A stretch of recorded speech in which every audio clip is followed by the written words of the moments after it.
Hello friends, welcome back to my channel. আজকে তোমাদের সঙ্গে আলোচনা করব ফিজিক্সের উপর একটি খুবই গুরুত্বপূর্ণ চ্যাপ্টার, পরমাণু নিউক্লিয়াস। ভিডিওটা শেষ পর্যন্ত দেখতে থাকবে, কারণ এই চ্যাপ্টারটি থেকে মিসলেনিয়াস এক্সামটির জন্য বিশেষ করে এই প্রশ্নগুলো খুবই গুরুত্বপূর্ণ। এছাড়াও ক্লার্কশিপ, ডাব্লিউবিপি, কেপি, ডব্লিউবিসির সমস্ত পরীক্ষার জন্যই কিন্তু এই চ্যাপ্টার থেকে প্রশ্ন আসতে দেখা যায়। তাহলে ভিডিওটি শেষ পর্যন্ত দেখবে। যদি ভালো লেগে থাকে তবে অবশ্যই, নতুন হয়ে থাকলে সাবস্ক্রাইব করে নেবে। তাহলে শুরু করছি।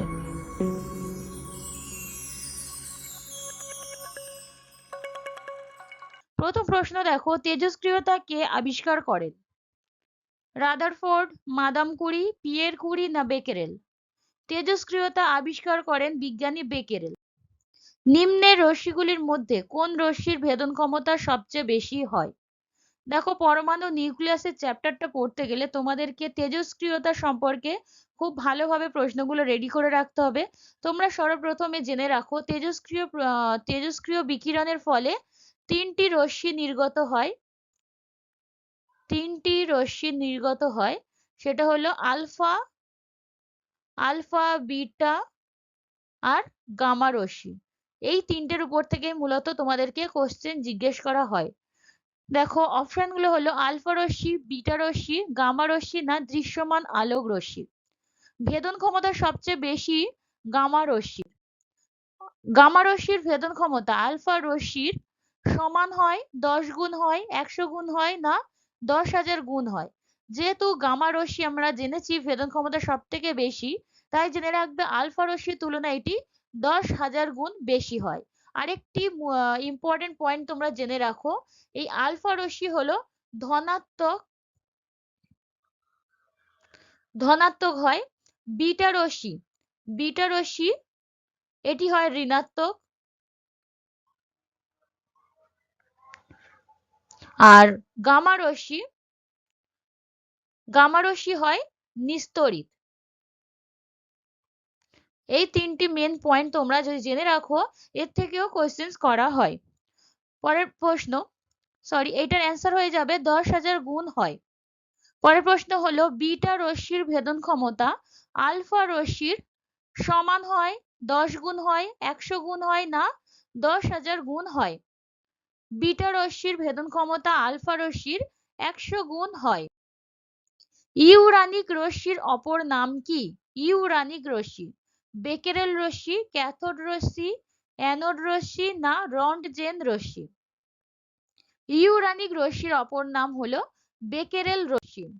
নিম্নের আইসোটোপগুলির মধ্যে কোনটি তেজস্ক্রিয়? C12, C14 বা কার্বন 14, কার্বন 12, অক্সিজেনের 16 না সোডিয়ামের 23? কোন আইসোটোপটি তেজস্ক্রিয়? এদের মধ্যে থেকে কার্বনের 14 এটি হলো তেজস্ক্রিয় একটি আইসোটোপ। কোন জীবাশ্ম বা কোন পুরাতাত্ত্বিক বস্তুর বয়স নির্ণয়ে এই রেডিও কার্বন C14 বা কার্বনের এই 14 যে আইসোটোপটি এটি ব্যবহার করা হয়। পরের প্রশ্ন হলো, ক্যান্সার রোগের চিকিৎসায় কোন তেজস্ক্রিয়টি ব্যবহৃত হয়?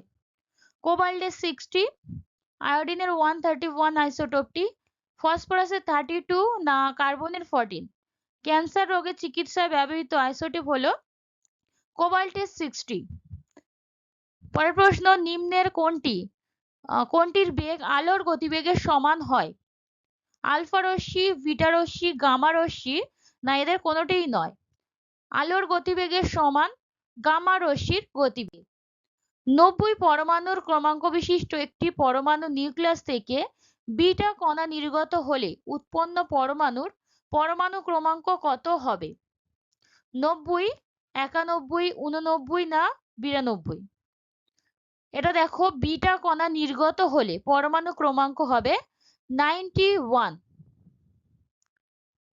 10 নম্বর কোয়েশ্চেন, তেজস্ক্রিয় মৌল থেকে নির্গত বিটা রশ্মি হলো ইলেকট্রনের স্রোত, প্রোটনের স্রোত, নিউট্রনের স্রোত না তড়িৎ চুম্বকীয় তরঙ্গ? এটার অ্যান্সার কি হবে? ইলেকট্রনের স্রোত। এই যে বিটা রশ্মি নির্গত হচ্ছে এগুলোকে কি বলা হয়? এগুলো এক একটি ইলেকট্রনের স্রোত। তাই এই ইলেকট্রনের স্রোত নির্গত হওয়ার ফলে 90 যে পরমাণু ক্রমাঙ্কটা আমরা দেখেছিলাম সেটা বেড়ে গিয়ে 91 হয়ে গিয়েছিল। যেহেতু এটা ইলেকট্রনের স্রোত, এটা হচ্ছে একটা নেগেটিভ কণা। পরের প্রশ্ন, চৌম্বক ক্ষেত্রে সবচেয়ে বেশি বিক্ষেপ হয় আলফা কণার, বিটা কণার, গামা কণার না নিউট্রন কণার? চৌম্বক ক্ষেত্রে সবচেয়ে বেশি বিক্ষেপ হয় বিটা কণার। লিউকিমিয়া ও মস্তিষ্কের চিকিৎসায় ব্যবহৃত তেজস্ক্রিয় আইসোটোপটি হলো আয়োডিনের 131, ফসফরাসের 32, পিবি 206, পিবি অর্থাৎ লেড বা সীসা, কার্বনের 14। এটার অ্যান্সার কি হবে? ফসফরাসের 32। এই যে আইসোটোপটি আমরা পেলাম, এটি লিউকিমিয়া ও মস্তিষ্কের চিকিৎসায় ব্যবহৃত হয়। পরের প্রশ্ন, থাইরয়েড রোগের চিকিৎসায় ব্যবহৃত তেজস্ক্রিয় আইসোটোপটি হলো আয়োডিনের 131, কার্বনের 14, ফসফরাসের 32 না কোবাল্টের 60? থাইরয়েড রোগের চিকিৎসায় ব্যবহৃত হয় আয়োডিন 131 আইসোটোপটি। এটি তেজস্ক্রিয় আইসোটোপ। তেজস্ক্রিয়তা পরিমাপক যন্ত্রের নাম কি? তেজস্ক্রিয়তা, এই যে কোয়েশ্চেন গুলো, এগুলো খুবই ইম্পর্টেন্ট। এটা শুধু মিসলেনিয়াসের জন্য নয়, সমস্ত পরীক্ষার জন্য খুবই কমন। এছাড়াও সায়েন্সের উপর থেকে প্রচুর প্রশ্ন আসছে। তোমরা যদি ভালো করে খেয়াল করো, ম্যাথস এর উপরে খুব বেশি প্রশ্ন আসছে, সায়েন্সের যে ম্যাথস গুলো। তোমরা একটু ফর্মুলা গুলো ভালো করে দেখে নেবে, তোমরা সমস্ত যে কোয়েশ্চেন গুলো তোমরা সেইগুলো করে আসতে পারবে। হেনরি গাইগার মুলার কাউন্টার, কুরি না বেকেরেল? তেজস্ক্রিয়তা পরিমাপক যন্ত্রের নাম হলো গাইগার মুলার কাউন্টার। নিম্নের কোনটি কৃত্রিম তেজস্ক্রিয় মৌল নয়? কৃত্রিম নয় বলেছে। পোলোনিয়াম, রেডিয়াম, ইউরেনিয়াম না ফসফরাস? এদের মধ্যে থেকে কৃত্রিম তেজস্ক্রিয় মৌল নয় ফসফরাস। তাহলে কি হলো ব্যাপারটা? পোলোনিয়াম, রেডিয়াম, ইউরেনিয়াম, এই তিনটি সবই কৃত্রিম বা স্বাভাবিক তেজস্ক্রিয় মৌলের উদাহরণ। ধনাত্মক আধানযুক্ত তেজস্ক্রিয় কণার নাম কি? এটা আমি একটু আগেই বলে দিয়েছি। তেজস্ক্রিয় বিকিরণের ফলে তিনটি রশ্মি নির্গত হয়, তাদের মধ্যে থেকে ধনাত্মক কোনটা বললাম? আলফা, বিটা, গামা না নিউট্রন কণা? এটার অ্যান্সার হয়ে যাবে আলফা কণা। নিম্নের কোনটি তেজস্ক্রিয় বিকিরণের ফলে সৃষ্ট জিন ঘটিত রোগ? জিন ঘটিত রোগ হলো বিকলাঙ্গতা, ক্যান্সার, ত্বকে ক্ষত হওয়া না এদের কোনোটিই নয়? তেজস্ক্রিয় বিকিরণের ফলে সৃষ্ট জিন ঘটিত রোগ হলো বিকলাঙ্গতা। নিম্নের কোন মৌলটি নিয়ন্ত্রক দণ্ডে ব্যবহৃত হয়? নিয়ন্ত্রক দণ্ডে ব্যবহৃত হয় কোনটি? ভারী জল, ইউরেনিয়াম, ক্যাডমিয়াম না সাধারণ জল? নিয়ন্ত্রক দণ্ডে ব্যবহৃত হয় এদের মধ্যে থেকে ক্যাডমিয়াম। এবার নিউক্লিয়ার রিঅ্যাক্টরে যেসব জিনিসগুলো ব্যবহৃত হয় সেই মূল উপাদানগুলোর, যে কোথায় কোন উপাদানগুলো ব্যবহৃত হয় সেগুলো একটু দেখে নাও। জ্বালানি হিসেবে ব্যবহৃত হয় কি? ইউরেনিয়াম। ইউরেনিয়ামের যে সংকেতটা সেটা তোমরা দেখতে পাচ্ছ, U235 বা U23592। এটা হলো ইউরেনিয়ামের যে বিক্রিয়া যে সংকেতটা সেটা তোমরা দেখতে পাচ্ছ। পরের মডারেটর হিসেবে কি ব্যবহৃত হয়? ভারী জল। এই ভারী জলের সংকেত কি? এইটাও কোয়েশ্চেন্সে বারবার আসে, D2O। এটা ভারী জলের সংকেত। নিয়ন্ত্রক দণ্ডে ব্যবহৃত হয় ক্যাডমিয়াম। CD এর সংকেত। শীতক হিসেবে কি ব্যবহৃত হয়? সাধারণ জল। এটা ছিল নিউক্লিয়ার রিঅ্যাক্টরে ব্যবহৃত যে উপাদানগুলি বা এর অংশগুলো কি কি সেগুলো তোমরা দেখে নিলে। পরে যে প্রশ্ন আছে, শূন্য স্থানে গামা রশ্মির বেগ কত? গামা রশ্মির বেগ 2 × 10⁸ metre per second, 3 × 10⁸ metre per second, 1.5 × 10⁸ metre per second না 2.5 × 10⁸ মিটার পার সেকেন্ড? এটার অ্যান্সার হয়ে যাবে 3 × 10⁸ মিটার পার সেকেন্ড। যেহেতু গামা রশ্মির ভেদন ক্ষমতা সব থেকে বেশি হয়, তোমরা এটা ভালো করে গামাটাই করে রাখবে, 3 × 10⁸। পরের প্রশ্ন, আলফা কণার আধান কত? আলফা কণার আধান 1। অপশনগুলো তোমরা দেখে নাও, টাইম ওয়েস্ট করে লাভ নেই, তোমরা একটু দেখে নাও। এটার অ্যান্সার হয়ে যাবে 3.2 × 10⁻⁻19। সি হচ্ছে আলফা কণার আধান। আলফা কণার আধান। পরের প্রশ্ন, একটি ইলেকট্রনের ভর m হলে বিটা কণার ভর কত? একটি ইলেকট্রনের ভর m যদি হয়, বিটা কণার ভরও হবে m। সূর্যের শক্তির মূল উৎস কি? সূর্যের শক্তির মূল উৎস হলো নিউক্লিয় সংযোজন ও বিভাজন, নিউক্লিয় বিভাজন, নিউক্লিয় সংযোজন, না এদের কোনোটিই নয়। সূর্যের শক্তির মূল উৎস হলো নিউক্লিয় সংযোজন। এবার দেখো, যদি বলা হয় পারমাণবিক বোমা, সেই ক্ষেত্রে হয়ে যাবে নিউক্লিয় বিভাজন। পারমাণবিক বোমার উৎস হলো নিউক্লিয় বিভাজন পদ্ধতি, পারমাণবিক বোমা। পরের প্রশ্ন দেখো, ইউরেনিয়ামে যে 238 এবং 92 এই যে বিক্রিয়া যে সংকেতটা দেওয়া আছে, এর থেকে আলফা কণা নিঃসরণের ফলে মৌলটি উৎপন্ন হয়, তার পারমাণবিক সংখ্যা কত? এটার অপশনগুলো দেখো, 90, 91, 92 না 238। আলফা কণা নিঃসরণ হলে পারমাণবিক সংখ্যা হবে 90। এটা কিভাবে হবে দেখে না একটু।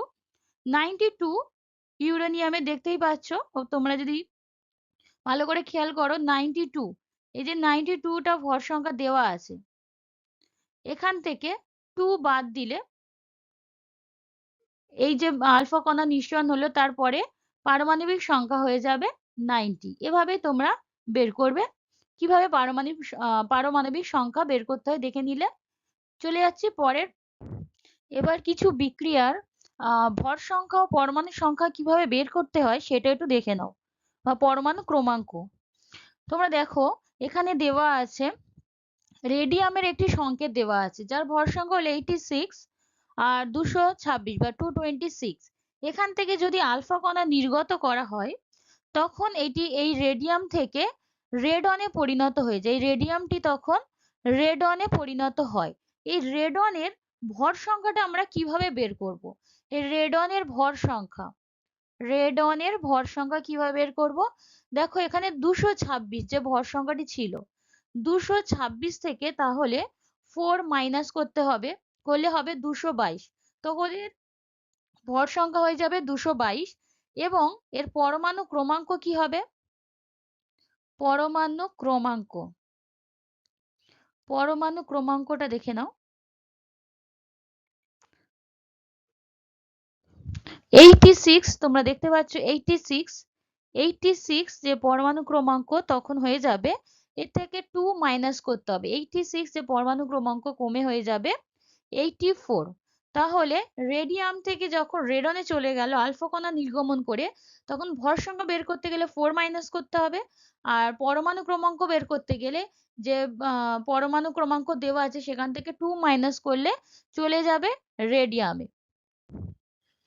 এক্ষেত্রে আরেকটা জিনিস মনে রাখবে, এই রেডনটি কি? এই রেডনটি হলো একটি নিষ্ক্রিয় গ্যাস, নিষ্ক্রিয় গ্যাস, যা তেজস্ক্রিয়। তাই এটা ভালো করে মনে রাখবে। আজকের ভিডিওটা এখানেই শেষ করছি। যদি তোমাদের মনে হয় এভাবে সায়েন্সের ক্লাস করে তোমাদের সুবিধা হবে, তাহলে অবশ্যই সাবস্ক্রাইব করে পাশে থাকবে। এবং যদি সায়েন্সের ক্লাস তোমাদের খুব একটা ভালো যদি না লাগে সেটাও বলবে, তাহলে আমি সরাসরি প্র্যাকটিস সেটে চলে যাব। আর যদি তোমাদের মনে হয় এটা ভালো লাগছে, তবে অবশ্যই সেটা কমেন্টে জানাবে, তবেই আমি সায়েন্সের ক্লাস কন্টিনিউ করব।